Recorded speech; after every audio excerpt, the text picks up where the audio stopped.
кондаци на Богородичиниот акатист.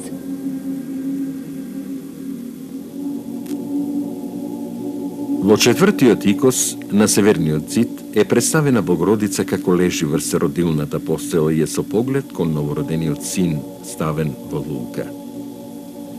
Тука е и Јосиф, групата ангели и моментот кога го бањаат малиот Христос.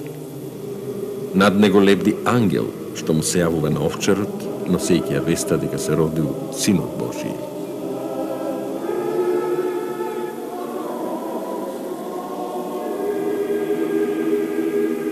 Во петиот икос и петиот кондак на фреската се прикажани мудреците од исток, нивното поклонение и враќањето во Вавилон. Ним им се јавува ангелот кој со раката покажува над звездата од исток. И ангелот и конјот се во силна пурпурна боја. Над главата од ангелот е испишан текстот: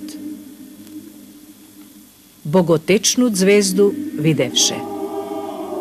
Тројцата мудреци се насликани во моментот кога влегуваат низ градската порта на Вавилон.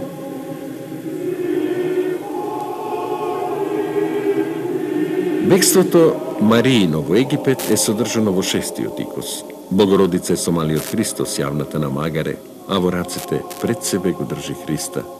Магарето го води Јаков, кој во едната рака држи стап. Одзади оди Јосиф.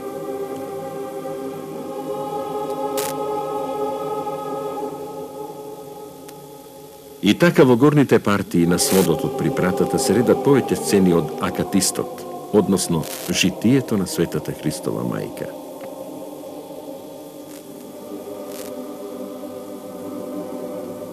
Покрај акатистот во припратата на црквата видно место зазема композицијата на светите седмочисленици. Светите седмочисленици се насликани фронтално, во цел раст и наредени еден до друг, за разлика од повеќе места каде што се групирани. Овде во Сливничкиот манастир се наредени Ангелари, Горазд, Климент, Кирил и Методи, Наум, Сава и други. Едни од нив се со архиерејска горна наметка, а други со монашка.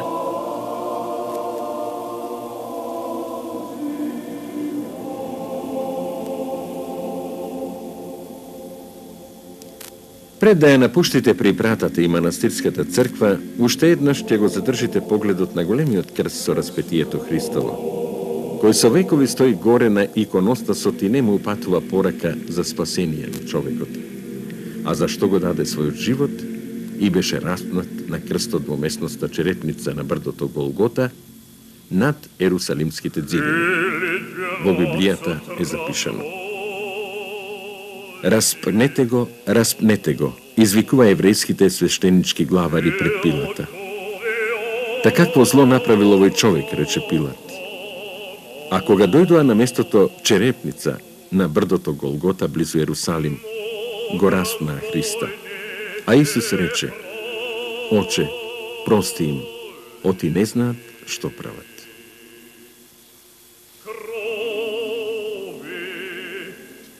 Вашето љубопитство би го привлекле и старите манастирски книги, но нив нема да ги најдете. Ги нема старите евангелија, старите ракописи и папируси. Тажна е историјата за сите тие свети книги што ги поседувал Сливничкиот манастир, затоа што по наредба на охридскиот грчки владика и деспот Мелетиј, сите црквено-словенски книги и ракописи што биле скриени во манастирските бочви, цела недела гореле за да бидат уништени за вечни времиња.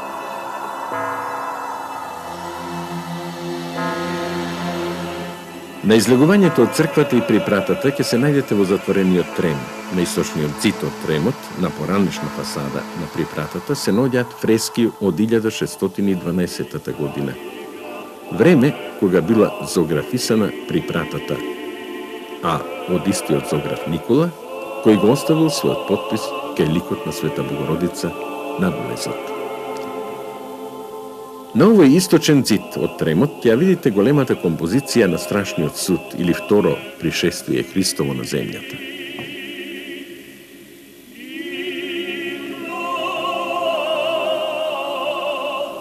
Централно место му е дадено на Исус Христос кој седи на трон и суди.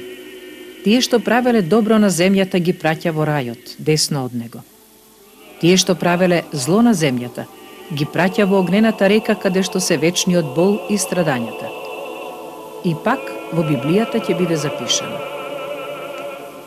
а кога ќе дојде Синот човечки во својата слава и сите свети ангели со него, тогаш ќе седне на престолот на славата своја и ќе се соберат пред него сите народи, па ќе ги оддели едни од други, како што овчарот ги одделуваше овците од козите. Тие што правеле зло ќе одат во вечна мака, а праведниците во живот вечен.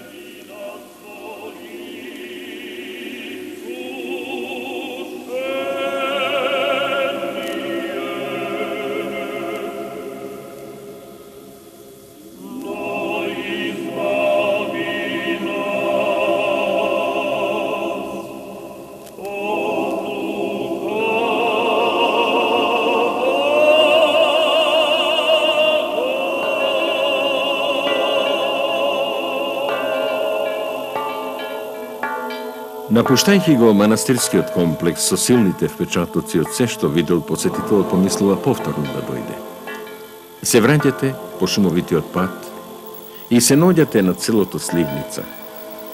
Застанувате за миг на височинката на селото и ја гледате езерската ширина Преспанското езеро. Среде езерото, како букет, стои островот Голем град. Овде, во оваа убавина, се споиле Божиот дар и дарот на природата. И не случајно, ете лево, во далечината на езерото, е мала преспа, каде што македонскиот цар Самуил го изградил својот царски дворец и посакал тука да биде погребан. Долу е селото Сливница, а десно од него новоизградена црква на која сите селани се радуваат. Потаму е Крани со најубавите песочни плажи на Преспанското езеро. Од другата страна на езерото се Стење и Отешево, а понатаму и село Пустец, откаде што биле Михајло Петков и еромонахот Никанор, ктитори кои дале голема помош за изградба на манастирската црква во 1607 година и се запишани во веќе споменатиот надпис во црквата.